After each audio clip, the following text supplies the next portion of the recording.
حضرت تمیم داری رضی اللہ تعالیٰ عنہ نے حضور سے دین کی تعریف پوچھی۔ لو، ایک ہوتا ہے بڑے فلسفیانہ گفتگو کرنا، بڑا لمبا الجھنا اور بڑے کسی چیز کے سارے پہلوؤں پر ڈسکس کرنا اور کسی چیز کو ایک بڑے مقالے میں بند کرنا، وہ بھی بڑی بات ہے۔ اسلام کسی پہلو کو تشنا نہیں چھوڑتا۔ لیکن حضرت تمیم داری رضی اللہ تعالیٰ عنہ نے عرض کیا، یا رسول اللہ صلی اللہ تعالیٰ علیہ وسلم، دین کیا ہے؟ اسلام کی سادہ تعریف کیا ہے؟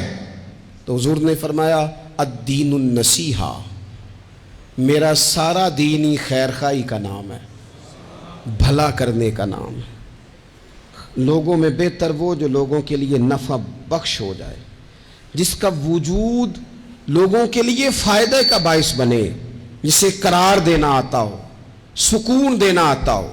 ایک ہے خیر خواہی کہ میں نے لاکھوں دیے، میں نے ہزاروں دیے، میں نے لوگوں کی بڑی مدد کی، میں نے ادارے بنائے، میں نے ویلفیئر کام بڑے کیے۔ ایک تو یہ خیر خواہی، تیرا وجود نفع بخش ہو، کسی شخص کو احساس نہ پیدا ہو کہ تیرا وجود اس کے لیے کسی جگہ کوئی تکلیف کا باعث۔ اور جو انسان کے جذبات ہیں ان کا احساس اس حد تک کہ نبی پاک علیہ السلام اپنے غلام کو ساتھ لے کے مسواکیں لینے کے لیے چلے گئے۔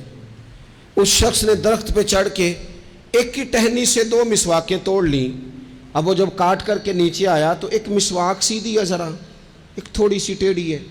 میرے رسول پاک صلی اللہ تعالیٰ علیہ وسلم نے جو سوچ امت کو دی اور جس انداز میں تربیت فرمائی، بظاہر یہ ایک سادی سی بات ہے، بھئی مسواک ہی ہے نا، کیا ٹیڑھی مسواک دانتوں میں چلنے کے قابل نہیں ہوتی؟ ایک کی ٹہنی سے توڑی گئی ہے، ذائقہ دونوں کا ایک جیسا ہی ہے۔ اور اس غلام نے لا کے دونوں حضور کی بارگاہ میں پیش کر دی۔ کریم محبوب علیہ السلام نے کیا کیا؟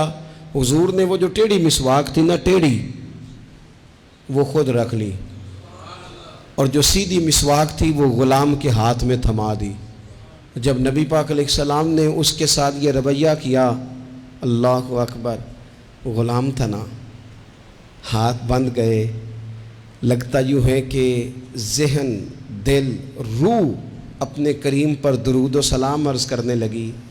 فوراً عرض کی، یا رسول اللہ، یہ تو میں شوق سے سیدھی آپ کے لیے لایا تھا۔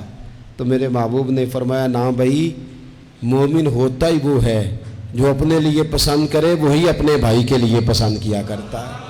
خیر والا معاملہ، محبت والا معاملہ مومن کرتا ہے۔